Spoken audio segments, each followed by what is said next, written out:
নমস্কাৰ, পুনৰ মই আহিলোঁ সহজতে কুকাৰত বনোৱা এটা গ্ৰীণ পোলাওৰ ৰেচিপি লৈ। এই ৰেচিপিটোৰ কাৰণে এমুঠি পালেং শাকৰ মই পাতখিনি ঠাৰি নোহোৱাকৈ বাছি ল'লোঁ। তাৰপিছত এইখিনি মই ভালদৰে পৰিষ্কাৰ কৰি ধুই ল'লোঁ। এতিয়া এটা মই ডাঙৰ চাই বাউল ল'লোঁ। তাৰপিছত পৰিষ্কাৰ কৰি লোৱা পাতখিনি মই বাউলটোত লৈ ল'লোঁ। পাতখিনি লোৱাৰ পিছত ইয়াত মই পাতখিনিৰ সমানকৈ ঠাণ্ডা পানী লৈ ল'লোঁ। তাৰপিছত বাউলটো মই গেছত উঠাই দিলোঁ।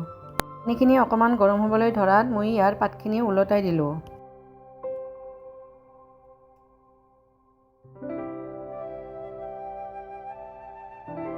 আৰু মাজে মাজে ওলটাই থাকি পাতখিনি লেৰেলি যোৱালৈকে মই 2 মিনিটমান সিদ্ধ কৰি ল'লোঁ।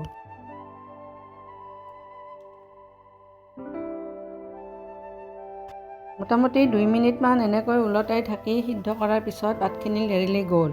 আৰু গেছৰ ফ্লেমটো মই অফ কৰি ল'লোঁ। যাতে ৰংটো চেঞ্জ নহয় সেয়ে ঠাণ্ডা পানী লোৱা বাউল এটাত মই শাকখিনি ডুব যোৱাকৈ লৈ ল'লোঁ।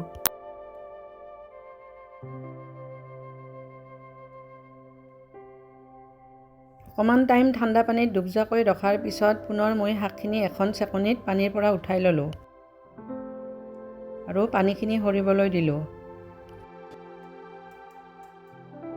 পানীখিনি সৰি যোৱাত মিক্সাৰ গ্ৰাইণ্ডাৰৰ মই মিডিয়াম জাৰটোত পাতখিনি লৈ ল'লোঁ।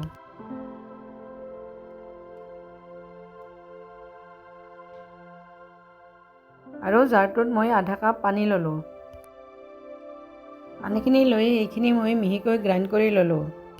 এতিয়া ডাঙৰ চেকনিখনত মই পানী লোৱা কাপটোৰে 2 কাপ জহা চাউল অৰ্থাৎ ভোগ চাউল ল'লোঁ। তাৰপিছত চাউলখিনি মই ভালদৰে ধুই চাউলখিনিৰ পৰা পানীখিনি সৰিবলৈ চেকনিখনতে ৰাখি দিলোঁ। পোলাওখিনি দিবৰ কাৰণে গাজৰ, বিন আৰু পিঁয়াজখিনি মই কাটি ল'ম। সেয়ে এটা ডাঙৰ চাই গাজৰ লোৱাৰ লগতে 8-9 পাতমান মই বিন, এটা ডাঙৰ চাই পিঁয়াজ আৰু আধা বাউল মই সৰু বাউল এটাই দি মটৰ ল'লোঁ। আৰু ভিডিঅ'ত দেখুওৱাৰ দৰে পিঁয়াজটো মই অকণমান ডাঙৰকৈ কাটি ল'লোঁ। লগতে বিনখিনিও মই অকণমান সৰু সৰুকৈ কাটি লোৱাৰ লগতে গাজৰটোৰ মই 3 ভাগমানহে ইয়াত দিম। এই গাজৰটোৰ এভাগ ৰাখি বাকীখিনি মই সৰু সৰুকৈ কাটি ল'লোঁ।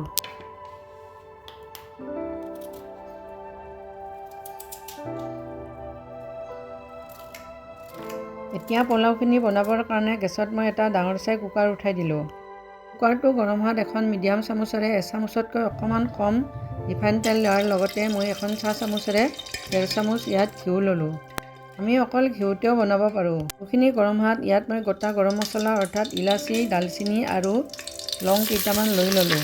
আৰু 2টা মই তেজপাতো ল'লোঁ। এইখিনি লৰাই দি মই কাটি লোৱা পিঁয়াজখিনিৰ লগতে গাজৰ আৰু বিনখিনিও ইয়াত লৈ ল'লোঁ। তাৰপিছত গেছৰ ফ্লেমটো মই মিডিয়াম কৰি ল'লোঁ। মিডিয়াম ফ্লেমতে এইখিনি মই লৰাই অকণমান টাইম ভাজি ল'লোঁ।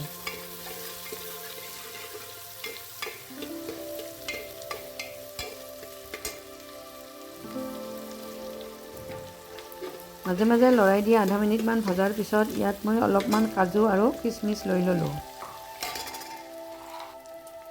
কাজু আৰু খিচমিচখিনি লোৱাৰ পিছত এইখিনি মই লৰাই দিলোঁ।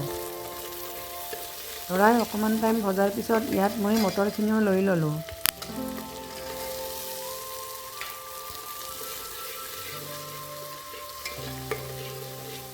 মটৰখিনি লৈ মই এইখিনি লৰাই দিলোঁ আৰু ইয়াত আধা চামুচ মই নিমখ লৈ ল'লোঁ। নিমখখিনি লৈ মই পুনৰ এইখিনি আধা মিনিটমান ভাজি ল'লোঁ।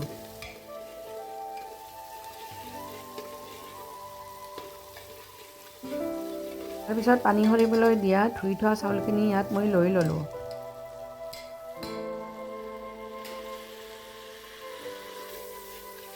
চাউলখিনি লৈ এইখিনি মই মিডিয়াম ফ্লেমতে লৰাই 1.5 মিনিটমান ভাজি থাকিলোঁ।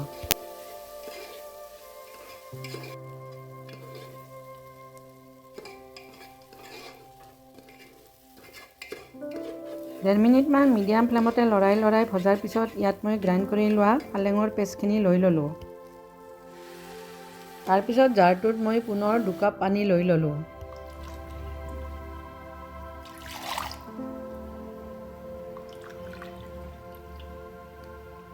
এইখিনি মই পুনৰ পোলাওখিনিত লৈ ল'লোঁ। এইটো মোৰ স্কিপ হৈ গ'ল। পুনৰ মই ইয়াত আধা কাপতকৈ অকণমান কম পানী লৈ ল'লোঁ। মুঠতে পোলাওখিনিত পালেংখিনি পেষ্ট কৰাৰ পৰা 3 কাপৰ 1 আঙুলমান কম পানী লৈ ল'লোঁ। তাৰপিছত এইখিনি মই ভালদৰে লৰাই দিলোঁ আৰু ঢাকনি মাৰি মই হুইচেল মাৰিবলৈ দিলোঁ।